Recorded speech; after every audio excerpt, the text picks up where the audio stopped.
Hello everyone, welcome to City Talk. I'm Thermice Bevelle. Voters are already casting their ballots for the 2013 municipal general and special election. Early voting started October 14th and runs until November 1st. We caught up with these early voters at the Fulton County Courthouse. Voter ID is required to vote in Georgia. The state accepts several forms of identification, including a driver's license, current or expired, any valid state or federal identification, a valid passport, valid photo from a government employer, federal or state, a valid military ID, or a tribal photo ID. To find your closest early voting location, call the Fulton County Registration and Elections Office at 404-612-7020. Vacant houses and graffiti-ridden apartment complexes in the city of Atlanta have met their match. The police department's code enforcement section is tearing them down. Residents in the Pittsburgh community got their wish. The city tore down an abandoned house at 935 Smith Street. The Pittsburgh Community Improvement Association complained about the property for years. Many who live in the area say the vacant house negatively affected quality of life. The community has been trying to get this particular house demolished since 2007. Originally, this particular street, Smith Street, was full of drug people. And as a result of the mayor's office of weed and seed, they were able to come in and to get rid of the drugs. Bright and early on another morning, council members Young and Martin joined the mayor and APD to demolish 3 separate apartment buildings. They got started at 9 a.m. at 1545 Joseph E. Boone Boulevard, then moved on to 3762 Martin Luther King Jr. Drive, and then across the street to 3775 MLK. Today we're hitting a home run, so we're knocking down 3 dilapidated structures that folks have been talking about in the city of Atlanta for years. Demolishing city buildings are a result of residents expressing concern about blight in their neighborhoods. These demolitions uphold the city's commitment to improving Atlanta for all of its citizens and businesses, and Major C.J. Davis leads the charge. And you can't say Chief George Turner and talk about code compliance without talking about Major C.J. Davis. She's the city's Delta Force when it comes to attacking. She took on a department that had 4,500 backlog cases and really turned that around. She took on 1,200 inactive cases and has been moving that as well. And we want to thank you for your participation, because you have pushed, and then I've had to push. And you see that when you push enough, you get results. If you have concerns about neglected properties in your neighborhood, contact the Office of Code Compliance. Councilmember Keisha Bottoms and reps from several city departments were out on Campbellton Road evaluating property in an effort to encourage visual enhancements along that busy corridor. There are things that need to, quite frankly, be cleaned up. And I think so many of these areas have looked so badly for so very long that there's an expectation that it's going to look that way. And it doesn't have to look that way. The city issued several notices and citations. Councilman Ivory Lee Young Jr. was also out in his district looking at code violations. His group went neighborhood by neighborhood to see what needs to be done in District 3 about garbage, weeds, and abandoned houses. In all of our neighborhoods, we try to do these opportunities for our constituents to see firsthand what's going on and what our code compliance, public safety, and public works officials are doing to address the immediate concerns of their communities. Residents hope the new stadium will bring much-needed redevelopment to the area, with millions of dollars coming from the Blank Foundation and Invest Atlanta for community projects. The public was invited to an open house at Fort McPherson to learn more about redeveloping those 488 acres. The redevelopment plan includes creating a live, work, learn, and play community that has a science park, an employment center, and residential units. We have about 200 or 300 people who are showing up today. We're having tours, we're having presentations, we're having people ask questions, which is all the communities who live around the neighborhoods who live around Fort McPherson. They're here today actually helping to sponsor this because they want to make sure that when it's finished, Fort McPherson is redeveloped. As a result of the federal government's base realignment and closure, Fort Mac was officially closed down in September 2011. The city of Atlanta honored the 40th anniversary of the election of Maynard Jackson as Atlanta's first African-American mayor. The city threw a reception to recognize the historic importance of that election. The Atlanta City Council presented a proclamation to Jackson's widow and daughter to mark the occasion. The family also received a Phoenix Award from the mayor. He was a man of determination. He knew what his role was and what his purpose was in the history of Atlanta, and he was determined that he was going to fulfill it. But it wasn't just his personal will, it was the willpower, the collective willpower of those in Atlanta that wanted to see him mayor. That was what he tapped into 40 years ago. When Jackson was elected in 1973, he became the first black mayor of a major city in the South. City Council President Cesar Mitchell, who is a proud graduate of UGA School of Law, was all smiles as he hosted a reception for the new president of the University of Georgia to welcome him as the top bulldog. Jerry Moorhead is no stranger to UGA. When he headed off to law school back in the 1970s, he went straight to Athens. His career covers a wide range of faculty and administrative assignments at UGA. Moorhead says this is his dream job. Well, it feels great. It's truly a dream come true to have spent most of your career at an institution and be given the opportunity to lead it at this point. Well, I'll tell you, I've known Jerry Moorhead since I was a first-year law student at the University of Georgia, and it was there when I was a first year and he was the head of the moot court or the advisor for moot court that I got to know him and really developed a great deal of respect for him. Moorhead is the 22nd president of UGA. On the agenda, the City of Atlanta helps the Chastain Park Conservancy get closer to its goal of widening a narrow sidewalk along Powers Ferry Road. The Path Foundation Trail is 10 feet wide in most places, but it narrows to 4 feet along Powers Ferry. The Atlanta City Council approved appropriating $1 million from a park maintenance trust fund. The trust fund receives money from a portion of ticket sales at Chastain Amphitheater. Councilwoman Yolanda Adrian says she's pleased with the design of the proposed sidewalk expansion. It's beautiful. It's beautiful. It's been vetted by the public for about a year. It's been presented to the stakeholders, to the NPU, to the Neighborhood Association, and everyone loves the trail. It's a little more meandering. It's wider. We're not taking down a lot of trees, and very importantly, we're keeping a lot of the historic stone wall in place. The Chastain Park Conservancy needs to raise an additional $1.2 million to complete the project. The Conservancy hopes to break ground in 2014. The Path Foundation says 250 joggers, bikers, walkers, and rollerbladers use the 3-mile trail every hour. Mayor Reed, council members, and the Department of Human Resources hosted an information fair in support of the new Affordable Care Act. The goal is to educate city employees and residents about the health insurance marketplace. In Georgia alone, there are more than 1.6 million people who are uninsured in our state. The health insurance marketplace is new because of President Obama's legislation. They have a simpler way to purchase affordable health insurance, all in one place. Attendees at this informational fair had a chance to talk to various federally approved exchange providers, including Blue Cross Blue Shield of Georgia, Kaiser Permanente, and Humana. Open enrollment for the Healthcare Exchange is currently underway. Visit healthcare.gov for more information. Councilmember Shepherd and Atlanta Fire Rescue teamed up for a car seat checkup and community fair. Atlanta residents received healthcare screenings from local healthcare providers and learned the correct way to install child safety seats. Thanks to a grant from the Governor's Office of Highway Safety, quite a few children got free car seats. We gave right at 100 car seats out.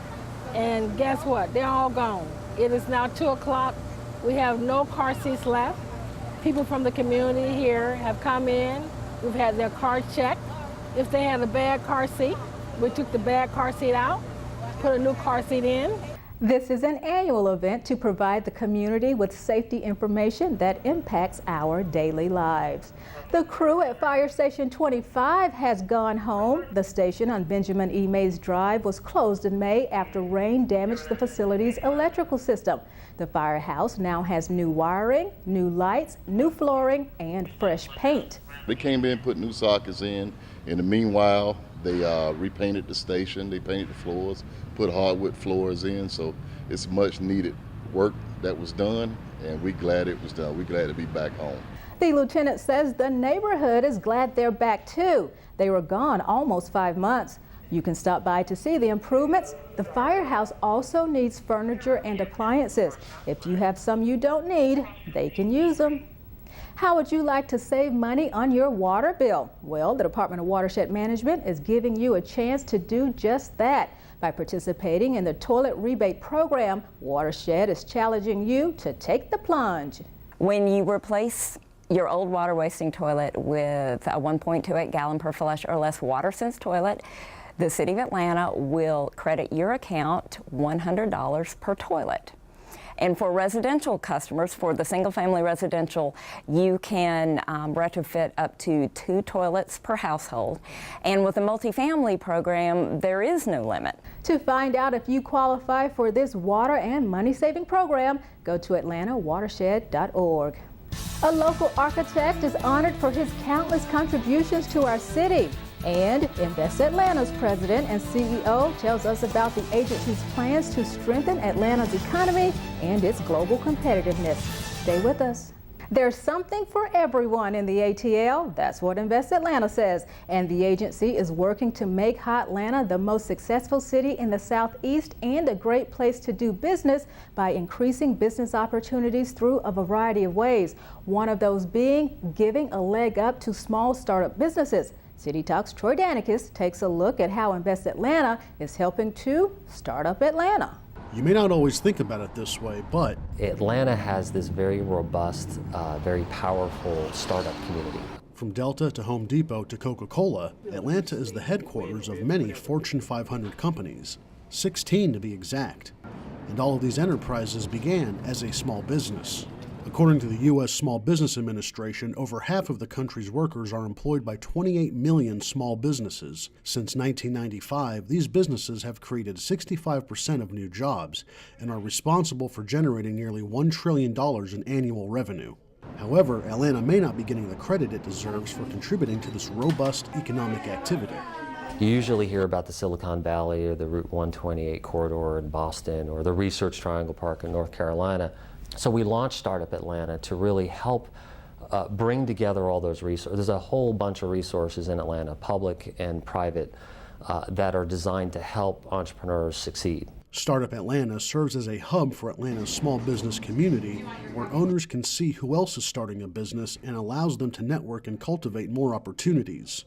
The resource map on the Startup Atlanta website shows resources that small businesses can tap into, including other startups, professional associations, and venture capital firms.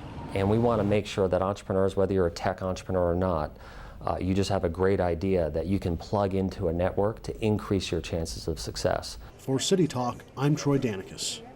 We have Brian McGowan with us today, President and CEO of Invest Atlanta. Thank you so much for being here. My pleasure. Ponce City Market. It's one of the more exciting developments happening in Atlanta right now. Are there any plans to take more historic spaces and redevelop them? Yeah, wherever we can. We actually just invested in the Walton building in downtown Atlanta. So we just made a $1.5 million investment to actually retrofit that building also. Those kinds of buildings, Ponce City Market, Walton building, and other buildings are very popular right now because Atlanta is a hotspot now for technology type companies. So these technology companies, when they come, they aren't necessarily looking for Class A office space. They're looking for kind of cool, funky, different kind of space that their young 25 to 35-year-old creative class where they want to work. So these kinds of historic buildings are very, very popular right now. What are some of the tools Invest Atlanta has at its disposal to lure larger companies to Atlanta, and how would Invest Atlanta work with the state to accomplish this? So we have a number of tools. I think starting with the fact that Atlanta is a great place to do business. So Atlanta is a very business-friendly city and a very business-friendly state. I remind people that as far as states ranked as far as business friendliness, meaning low cost of business, low regulation, Georgia typically ranks in the top 5. It's currently number 3 in the United States. With the airport being the busiest airport on the planet, we have 120,000 students in the city, 270,000 students in the region. Companies, when they want to locate or relocate, they're looking for a talented workforce. That's usually the #1 thing they're looking for. And we have that in Atlanta with all the colleges and universities. We're one of the most educated cities in the United States. I think we rank number 6 or 7 for percentage of population with a bachelor's degree. So these things become very powerful tools when trying to lure companies. Specifically, Invest Atlanta runs a number of different programs on behalf of the city. We operate the city's Tax Allocation District program, which is a redevelopment program to look at blighted areas and how do we turn those places around. The best example is Atlantic Station. Atlantic Station was a redevelopment area, project area. It was an old steel plant, a real eyesore, wasn't generating any economic impact. The city created this tax allocation district, which provides some financial tools for us to incentivize developers to do some building and construction. We also have a program that we call our Economic Opportunity Fund, which is basically a deal closing fund. So if we're competing with another city to get a company to locate here, we're able to use these funds to lure them here instead of choosing another place. And we work very closely with the state of Georgia. They're one of our greatest partners. As a matter of fact, on the Economic Opportunity Fund, typically when we put some money on the table, then the state will put money on the table too. But we work jointly with them on foreign direct investment, international trade activities, very close working relationship with the state economic development folks. Well, getting businesses to relocate, start up, and grow in Atlanta is one thing, but they need employees. How is Invest Atlanta increasing home ownership in the city? So we have a great program. So we have 3 departments. We have an economic development department, which focuses on business creation, attraction, retention, and expansion. We have a redevelopment department, which, as I said earlier, focuses on some of these distressed areas and how do we bring those back to economic life. And we have a 3rd department, which is housing finance. We have a great team of people there led by our director. Her name is Dawn Luke. And we provide homeowner or down payment assistance and first mortgage assistance. So we can provide grants up to 5% for qualified individuals to help buy a home. We can also provide no interest loans for down payments, again, for families that have a hard time getting traditional financing through a bank. And this is important because we want to make sure that people are living in Atlanta. We want to make sure that people who are struggling to buy their first home have that opportunity to do that in Atlanta so that they can stay here, grow their families here, start a business here, and work for companies in Atlanta. In addition to committing funds for neighborhood redevelopment, what else is Invest Atlanta doing to play a part in the construction of the new stadium? So Invest Atlanta is the entity that was selected or chosen to finance the $200 million of public debt. And so the project is going to be about $1 billion project. The Falcons and Arthur Blank are putting $800 million into this new stadium. The $200 million is going to be financed through a hotel-motel tax, which is actually over 80% of which is paid for by people who don't even live in the state of Georgia, people staying in hotels. So Invest Atlanta is the financing arm for that $200 million in private debt, in public debt. And we are also working with the communities and those corridors that are surrounding where the stadium will be to make sure that they're taking part in the revitalization of the area. So we want to focus on the communities themselves and on the commercial corridors that surround that stadium to make sure that the economic impact of that stadium are drawn into the community and down these commercial corridors. All right, Brian McGowan, thank you so much. Thank you very much, appreciate it. District 2's Keep It In Town campaign has helped some local businesses get off the ground and closing the digital divide. Now thousands of area kids have access to the internet. Back in a moment. John Portman has one more award to add to his trophy case, the 4-Pillar. The Council for Quality Growth is the latest to sing his praises. President Mitchell presented the 2013 4-Pillar Responsibility Award to Portman. Quality, vision, and integrity pillars were also bestowed upon the Atlanta native. The organization honors those who show exceptional commitment to the community. When the opportunity came for me 20 years later as the Atlanta City Council president to champion legislation to rename John C. Portman Boulevard in this great city, I didn't do it because Mr. Portman was a great architect. I didn't do it because he was a world-renowned sculptor. I didn't do it because he was a great developer who had built Atlanta's skyline. I did it because he was a good man. I did it because he was a nice man.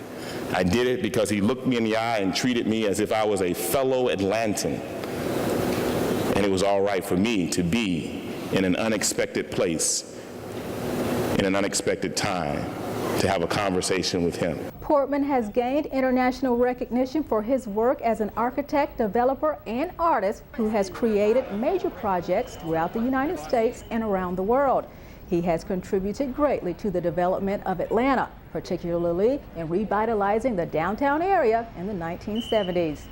As part of the 7th annual National Docomomo Tour Day, the Georgia chapter focused on the development of downtown Atlanta and the impact of John Portman's work. The group took a walking tour of Portman's key downtown buildings, including Peachtree Center, Hyatt Regency Atlanta, and the SunTrust building. It's quite serene. It has a wonderful design and just setting that truly is reflective of the great work, the great man, John Portman, architect, visionary artist. The tour also included an opportunity to visit spaces not usually open to the public, like the America's Mart buildings. Cars were not allowed at Atlanta Streets Alive, a festival on the streets of Atlanta. Atlanta Streets Alive closed nearly 5 miles of road and opened the streets to people who wanted to be outside. Thousands of Atlantans were invited to walk, dance, bike, and experience exciting activities. This time around, Atlanta Streets Alive partnered with Councilman Kwanzaa Hall's Year of Boulevard initiative. Yo, Boulevard! This has been a great year. We've put all our kids in summer camp. We've had back-to-school events. We've partnered up. We've had entrepreneurship contests. This has been great for the entire community, and we're hoping to do more in the future. Modeled after open streets projects from around the world, this free festival had fun stuff all along the route. Things are flying high for one in-town business owner. Myrna Perez owns Lotta Fruta, and she recently opened a second store at the airport. Nearly 300,000 people pass through Hartsville-Jackson every day, and that's a lot of exposure for airport shops. Never in my wildest dreams did I imagine that the second location would be here at the busiest airport in the world. Councilman Hall brought Perez's Auburn Avenue Cafe into the spotlight with his push to get Atlantans to shop locally and buy locally. His Keep It In Town campaign promotes spending money right here at home. And Lotta Fruta isn't the only District 2 business to land at the airport. The Centers of Hope at Martin Luther King Jr. Recreation Center was alive with celebration as Comcast kicked off its 3rd year of Internet Essentials, a program that provides internet access to thousands of low-income families in Atlanta. Today is a great day in the city of Atlanta, and I am honored that all of you are here to support our mission of ensuring that our children have world-class 21st century learning opportunities.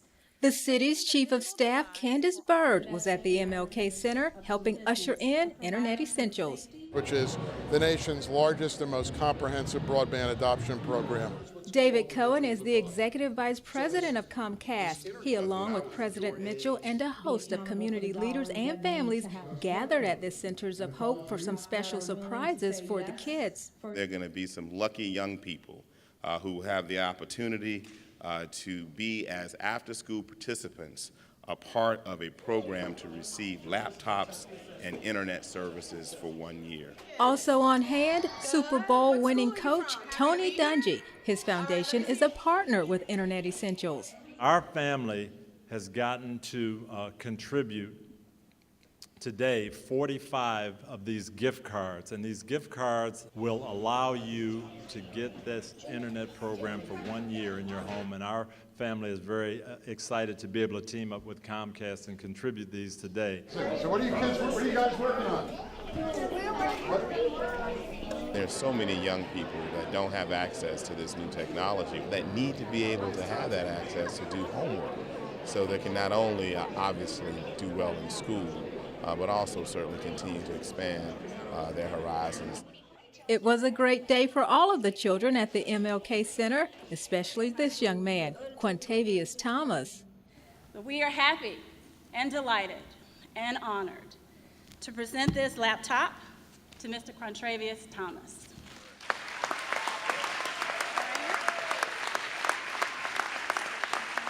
Over the first 2 school years, 22 months of the program, we've been able to connect 220,000 families, about 900,000 low-income individuals to the internet, most of them for the very first time in their lives. Hands On Atlanta volunteers recently got together to beautify the entrance to English Avenue. The group had a special volunteer among them, Mayor Reed. It was part of Hands On Atlanta Day, which consisted of over 7,000 volunteers throughout Atlanta working on 5 projects. Hands On Atlanta's president says the volunteers fill in the gaps that government isn't always able to fill. The city, the mayor does a great job, but there's not enough people to do what needs to happen in Atlanta. There's not enough money. So we bring the people power to Atlanta, to the communities, to really make things happen. This is the 23rd year Hands On Atlanta has held a volunteer day. Councilmember Joyce Shepard, Choice Hotels and Rebuilding Together helped senior citizens in District 12. Mrs. Macy Hayes on Beatty Avenue had her house renovated. Mrs. Hayes, a retired Board of Education employee, has lived in her home for nearly 40 years. Volunteers replaced and repaired doors, fixed a section of the roof, repaired some electrical, and painted the outside. They're repairing their homes, they're doing gutter repairs, major repairs to the homes, and just doing an awesome job of doing things. And all of this is free. No charge to the seniors. Choice Hotels and Rebuilding Together have completed more than 60 projects. Middle school children learn how to budget, save, and invest. And the Battle of the Burgers is back again this year. The city is booming with public art. There is Flux in Castleberry Hill, Elevate in downtown Atlanta, and in the southwest neighborhood of Summer Hill, you can enjoy public art that is living walls.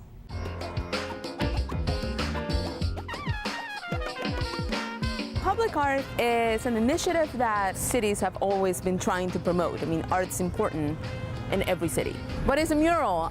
Well, it is paint on a wall with an artistic vision. It is usually something that either reflects an artist or reflects a time or reflects a neighborhood. My name is Monica Campana and I'm the executive director for Living Walls.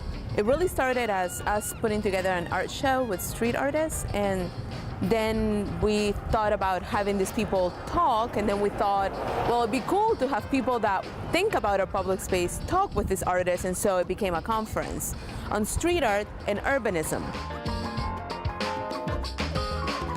This new wave of muralism promotes the ephemeral aspect of graffiti and street art. They're still murals, but they could be changed and they may not last.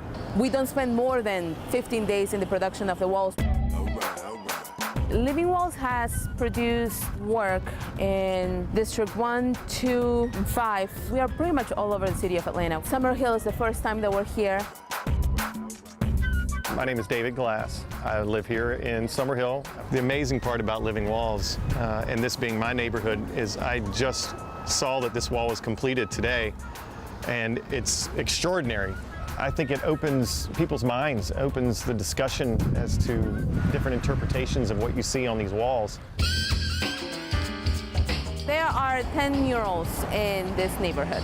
Living Walls works with artists from all over the world, and we work with local artists. We're here to change perspectives of our public space via art, and that's going to bring conversation, and that's a good thing. I believe Living Walls is doing that and giving a sense of pride, not just in Summer Hill, but in every neighborhood that they work in. And the fact that we are now at a point in which Atlanta is welcoming the use of our streets it's the reclamation of our public space for better communities, I think that that's success. Atlanta's going somewhere pretty awesome. If you love adventure and a magnificent journey, then go to the Fernbank Museum of Natural History. It's where the incredible 13th century travels, experiences, and legends of explorer Marco Polo come to life. The exhibit is called Marco Polo, Man and Myth. The exhibit covers a wide range of topics, but basically we're trying to introduce our visitors to Marco Polo, the history of his travels, the history of his travel log, and then through the objects introduce our visitors to some of those cultures and regions that he and his father and uncle traveled through during their epic journey. On display, more than 80 artifacts, including coins, ceramics, artwork, and much more. Marco Polo, Man and Myth at the Fernbank Museum through December.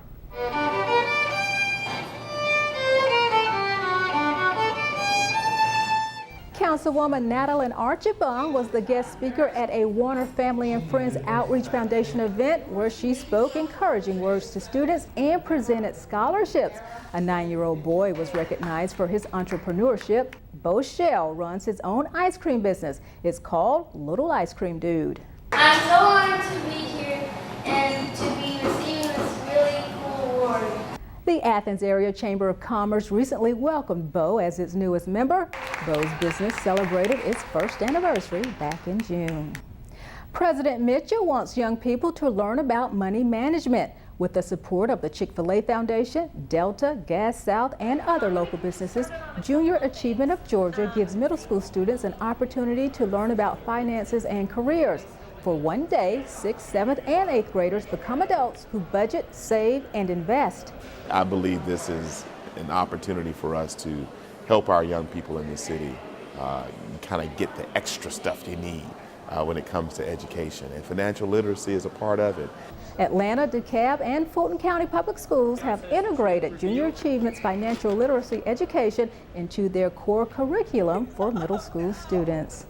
A new exhibit at Imagine It, the Children's Museum of Atlanta, is teaching kids about the world of finance. Moneyville gives kids a look at several aspects of money, from its history to how to spot a counterfeit bill. At the market station, they learn about basic concepts like supply and demand.